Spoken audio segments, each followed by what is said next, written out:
जलविद्युत निर्मितीसाठी pump storage प्रकल्पासाठी महाराष्ट्र शासनानं NTPC Welspun new energy, NHPC renew hydro power, THDC India, Torrent power, Adani green energy यांसारख्या 7 कंपन्यांसोबत महायुती सरकारनं सामंजस्य करार केलेत. या करारांमुळे 62,550 रोजगार निर्माण असून 35,240 मेगावॅट वीज निर्मिती होणार आहे.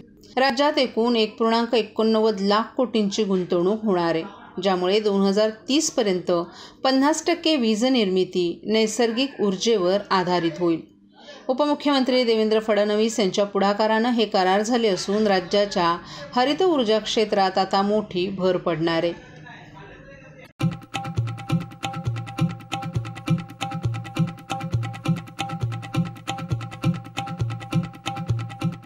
CP Goenka International School, nurturing talent at young age for scholastics, sports and performing arts in global perspective.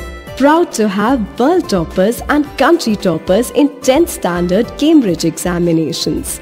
Ranked the best emerging school by the Times of India for personality over percentage.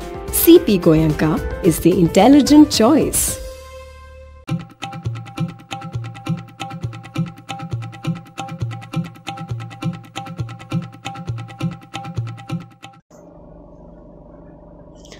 ठाण्यातील castle mill नाका येथील मीनाताई ठाकरे चौकात शिवसेनेचे उपनेते, माजी आमदार, माजी महापौर स्वर्गीय अनंत तरे यांच्या मार्गदर्शनाखाली संपन्न होत असलेल्या माँसाहेबांच्या स्मृतिदिनाप्रित्यर्थ आज शिवसेना उद्धव बाळासाहेब ठाकरे गटाच्या वतीनं माँसाहेबांच्या अर्धपुतळ्यास अभिवादन करून गोरगरिबांना फळांचं वाटप करण्यात आलं.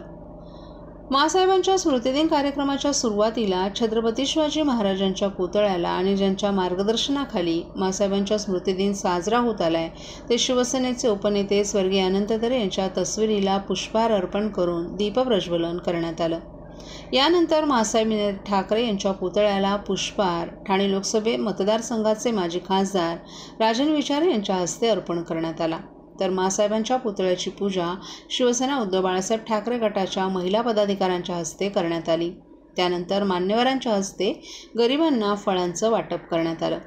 यावेळी शिवसेना उद्धव बाळासाहेब ठाकरे गटाचे ठाणे लोकसभेचे माजी खासदार राजन विचारे, शिवसेना ठाणे जिल्हाप्रमुख केदार दिघे, ठाणे शहर प्रमुख प्रदीप शिंदे, ठाणे शहर समन्वयक संजय तरे, ठाणे जिल्हा महिला उपजिल्हाप्रमुख महेश्वरी तरे, माजी नगरसेविका विद्या कदम, वृंदावन श्रीरंग विभागाचे विभाग प्रमुख मयूर पैलकर, महिला विभाग प्रमुख नंदा कोथळे तसंच इतर कार्यकर्तेही मोठ्या संख्येने उपस्थित होते.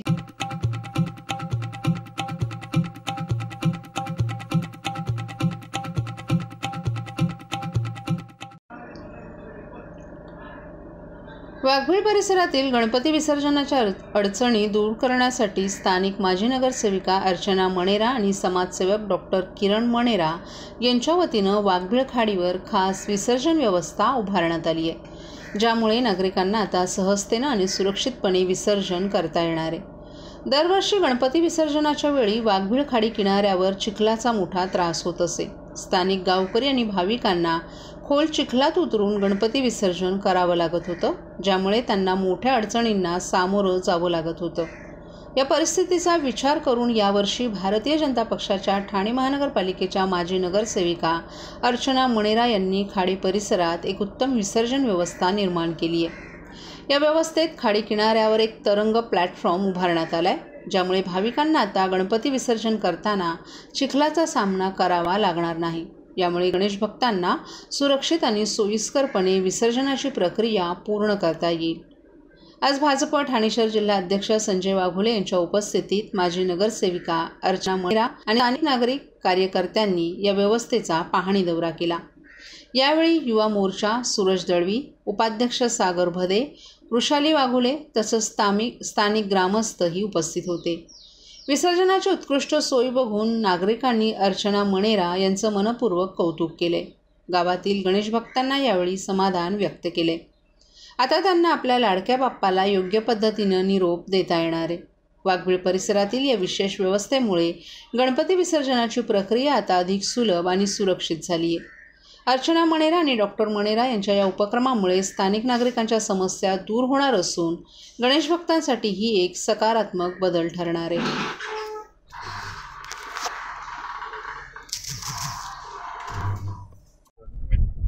आज घोडबंदर भागामध्ये वाघबीळ गावामध्ये आपण बघताय की ही वाघबीळची खाडी आहे आणि या खाडीमध्ये गेली अनेक वर्ष गणपती बाप्पाचं जसं आगमन धूमधडाक्यात होतं तसं विसर्जनही होतं. परंतु हे विसर्जन होत असताना ज्या वेळेला भरती नसते दुसऱ्या दिवशी त्यावेळेला गणेश मूर्ती ह्या खाडीच्या कॉर्नरला येतात आणि मग त्या गणेश मूर्तीचं त्या ठिकाणी वेगवेगळे अवयव बघितले जातात आणि विटंबना ही बघवत नाही आहे डोळ्यांनी. आणि हे होऊ नये, उशिरा का होईना हे महानगरपालिकेने करायला पाहिजे होतं.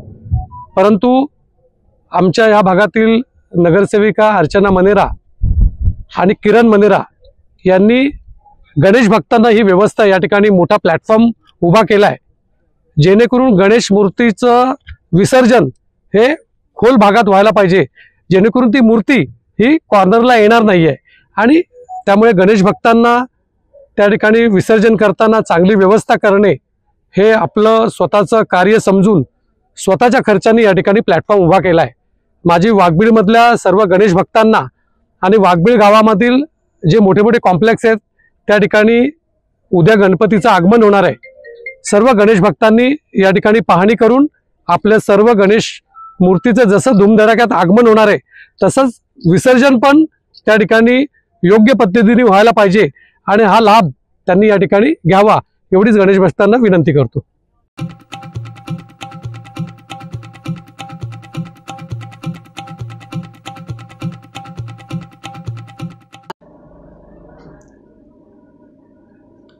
ठाणे महानगरपालिका धर्मवीर आनंद दिघे जिद्द शाळेत गणेशोत्सवाच्या निमित्तानं पर्यावरणपूरक गणपतीची स्थापना करण्यात आली आहे. विशेष म्हणजे या गणपतीची मूर्ती कागदी लगद्यापासून तयार करण्यात आली असून या निर्मितीत विशेष क्षमतेच्या विद्यार्थ्यांनी, शिक्षकांनी आणि पालकांनी एकत्रितपणे सहभाग घेतला होता. गणेशोत्सव हा महाराष्ट्रातील एक महत्त्वाचा सण आहे, परंतु या सणामुळे पर्यावरणावर होणारे परिणाम लक्षात घेऊन शाळेनं यावर्षी इको फ्रेंडली गणपतीची मूर्ती तयार करण्याचा निर्णय घेतला. विशेष क्षमतेच्या विद्यार्थ्यांनी शिक्षकांच्या मार्गदर्शनाखाली कागदी लगद्याचा वापर करून गणेश मूर्ती तयार केली आहे. या उपक्रमात पालकांनी देखील मोठ्या प्रमाणात सहभाग नोंदवला आहे. शाळेच्या मुख्याध्यापकांनी पर्यावरणाचं रक्षण हा आपलं सर्वांचं कर्तव्य आहे. गणेशोत्सवाच्या निमित्तानं आम्ही विद्यार्थ्यांना आणि पालकांना पर्यावरणपूरक विचार करण्यास प्रवृत्त करण्याचा प्रयत्न केल्याचं सांगितलं. या गणेशमूर्तीच्या स्थापनेनंतर शाळेत विविध सांस्कृतिक कार्यक्रमांचंही आयोजन करण्यात आले. तसंच या उपक्रमामुळे विद्यार्थ्यांमध्ये पर्यावरणाबद्दल जागरूकता निर्माण झाली असल्याचं शाळेतील शिक्षकांनीही सांगितलं.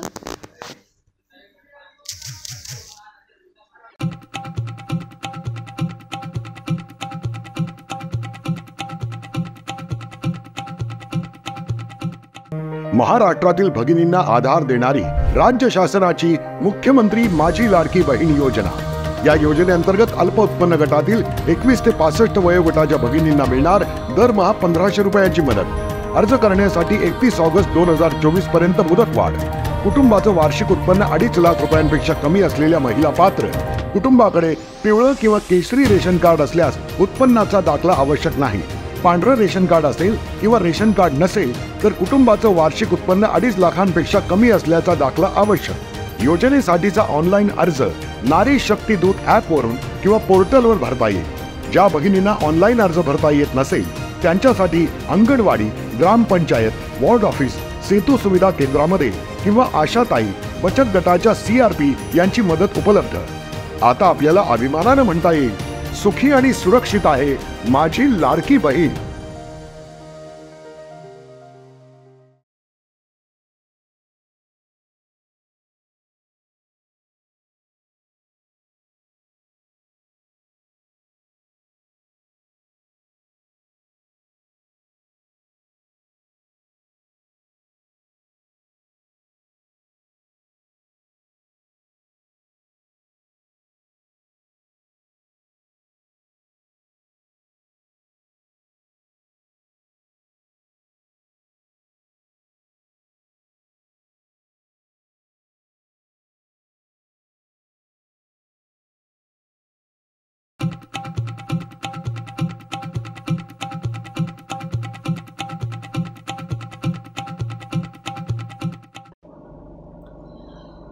ठाण्यातील घोडबंदर रोडवरील मानपाडा पुलावर आज पुन्हा चौथ्या दिवशीही अपघाताची घटना समोर आली आहे. 2 क्रेनच्या मदतीनं वाहतूक शाखेनं बस बाजूला केली. या बसमध्ये प्रवासी नसल्यामुळे या घटनेत कोणीही जखमी झाली नसल्याची माहिती देण्यात आली आहे. ठाण्यातून घोडबंदरच्या दिशेला जाणाऱ्या मार्गावर आज सकाळी 7 ते 7:30 वाजण्याच्या सुमारास ही घटना घडली आहे. या अपघाताची माहिती मिळताच वाहतूक नियंत्रण शाखेचे पोलीस उपायुक्त पंकज शिरसाट आणि सहाय्यक आयुक्त विजयसिंग भोसले यांच्यासह कर्मचाऱ्यांनी घटनास्थळी धाव घेत मदतकार्य राबवून वाहतूक सुरळीत केली. सकाळी घोडबंदरच्या दिशेनं जाणारी वाहतूक तुलनेनं कमी असल्यानं वाहतुकीवर तितकासा परिणाम जाणवला नाही. नंदुरबार आगारातील ही एसटी बस असून मानपाडा पुलावर हा अपघात घडला. यातील चालक आणि वाहक सुखरूप असल्याची माहिती पोलिसांनी दिली आहे.